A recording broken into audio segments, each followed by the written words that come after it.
Musta mga ka-Diskarte Chicks? Welcome back sa ating YouTube channel. Ngayon ay pag-uusapan natin ang 7 paraan para lapitan ka ng mga babae.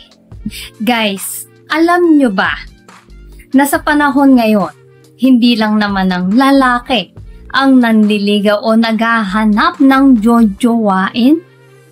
Yes, pati mga babae ngayon ay mas nagiging involved na rin sa paghahanap na kanilang partner. Ngayon, kung gusto mong mapansin o lapitan ng babae, may mga simpleng diskarte kang pwedeng gawin. Kaya kung sawa ka ng hindi mapansin, baka ito na ang sagot sa love life mong parang traffic sa EDSA, hindi gumagalap. Pero bago tayo magsimula, i-comment nga kung taga saan ka. At huwag mong kalimutang i-like ang video na to, mag-subscribe at hit ang notification bell para hindi mo ma-miss ang mga diskarte natin sa love at relationship. So tara, simulan na natin.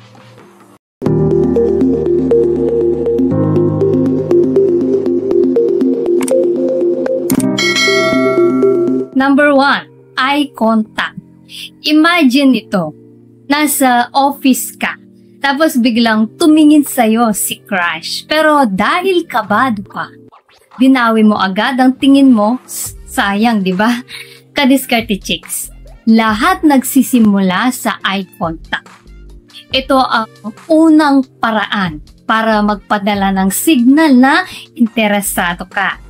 Ang sikreto, tumingin ka ng diretso sa mata niya at sabayan ng isang matamis na ngiti. Pero tandaan, wag yung parang gutom na gutom ka. Relax lang, ka-Diskarte Chicks. Kapag ilang beses nyo nang nagawa eye contact at napansin mo nga may ngiti siyang ibinibigay pabalik sa'yo, ibig sabihin nito aware na siya na sa presence mo, kaya wag mong sayangin ang moment na yan. Subukan mong panatilihin ang eye contact ng 1 to 2 seconds bago mo dahan-dahang ibaba ang tingin mo. Hindi mo kailangang titigan siya na parang may extra vision ka. Tandaan, subtlety is key dito. So number 2, be approachable. Ganito, nasa work ka, tapos palagi kang nakayuko sa cellphone mo. Ka-Diskarte Chicks, paano ka mapapansin kung mukha ka laging busy sa Candy Crush o sa skater na yan? Magkipag-usap ka sa mga katrabaho mo. Maging sociable, ngumiti at huwag mong gawing sarili mong mundo ang cellphone mo. Baka mamaya may isang babaeng gusto kang kausapin pero hindi siya makalapit kasi nga mukha kang laging may sariling mundo. Subukan mong sumali sa mga simpleng conversation sa office o kahit sa mga break time, kwentuhan. Halimbawa, may nagkukwentuhan tungkol sa favorite nitang series. Sumali ka at magbigay ng insight mo. Hindi mo kailangang maging comedian para lang mapansin. Basta ipakita mo lang na game ka sa usapan at may sense kang kausap. Pero teka, bago tayo magpatuloy, kung hindi ka pa nakakapag-subscribe, baka naman i-hit mo ng subscribe button. Now na. So number 3 is body language. Alam mo bang madaling ma-detect ng babae kung approachable ka o hindi, kahit hindi mo pa binubuka ang bibig mo? Yes, dahil sa body language. Kung palagi kang naka-cross arms, mukhang masungit at hindi pala ngiti, paano siya lalapit sa'yo? Relax lang, ka-Diskarte Chicks. Open body language, natural na kilos at isang genuine na ngiti, yan ang tatatak sa kanila. Kapag kausap mo ang isang babae, iwasan mong magmukhang defensive o hindi interesado, subukang gumamit ng open gestures tulad ng bahagyang pagyuko kapag nakikinig ka, paggalaw ng kamay mo habang nagsasalita, at syempre ang simpleng pagbibigay ng atensyon sa kausap mo. Hindi lang ito nagpapakita ng kumpiyansa, kundi nagiging mas engaging ka rin sa ibang tao. So number 4, maging disente. Kadiskarte chicks, kung gusto mong mapansin, huwag kang magsuot ng outfit na mukhang Christmas tree. Iwasan ng loud colors at piliin ng neutral tones na bagay sa'yo.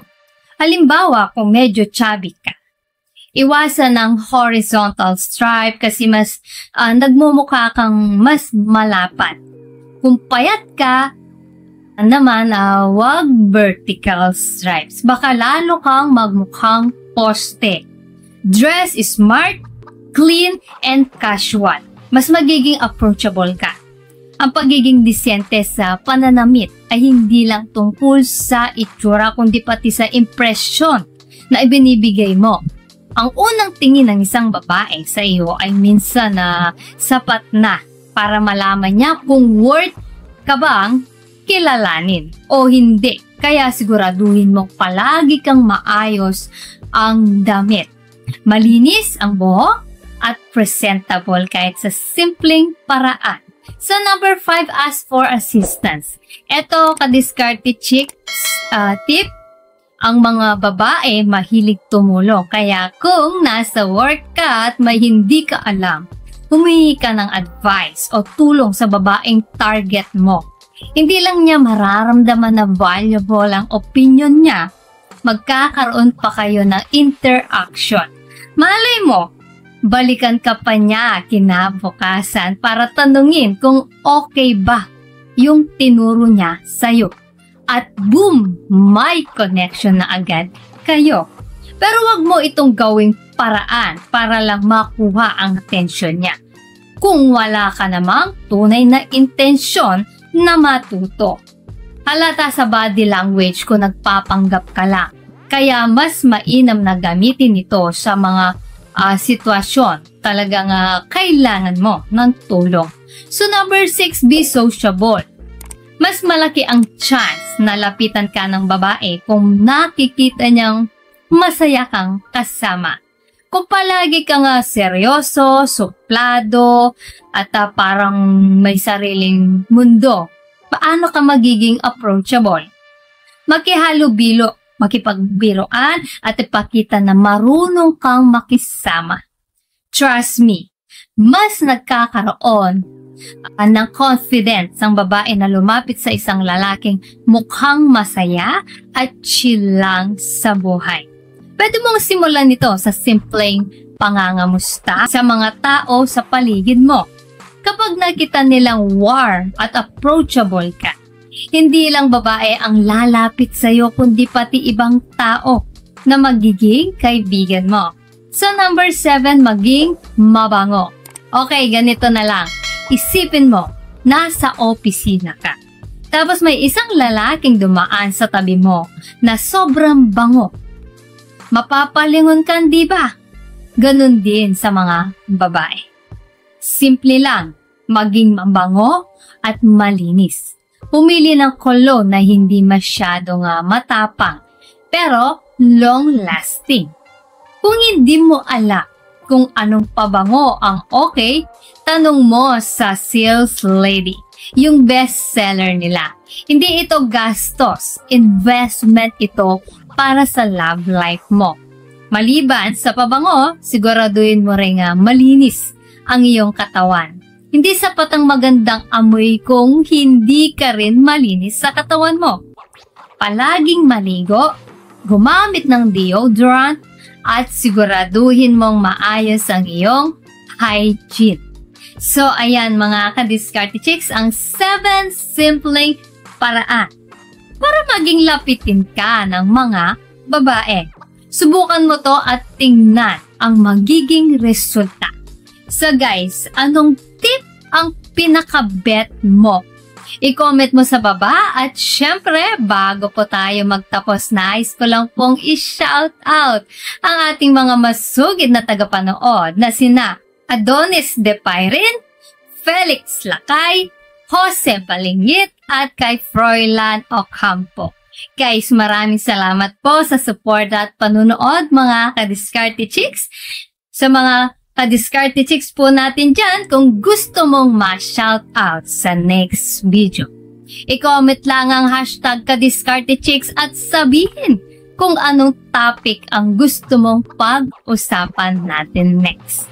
Kung nagustuhan mo ang video na ito, huwag kalimutang mag-like, share and subscribe para sa mas maraming Kadiskarte Chicks tips. Comment down below kung alin sa mga tips na to ang na-experience mo na. So guys, this is Diskarte Chicks, your love mentor, laging nandito para sa mga diskarteng pag-ibig. Kita-kits sa next video. Maraming salamat sa panonood. Ingat kayo palagi. Let's spread love.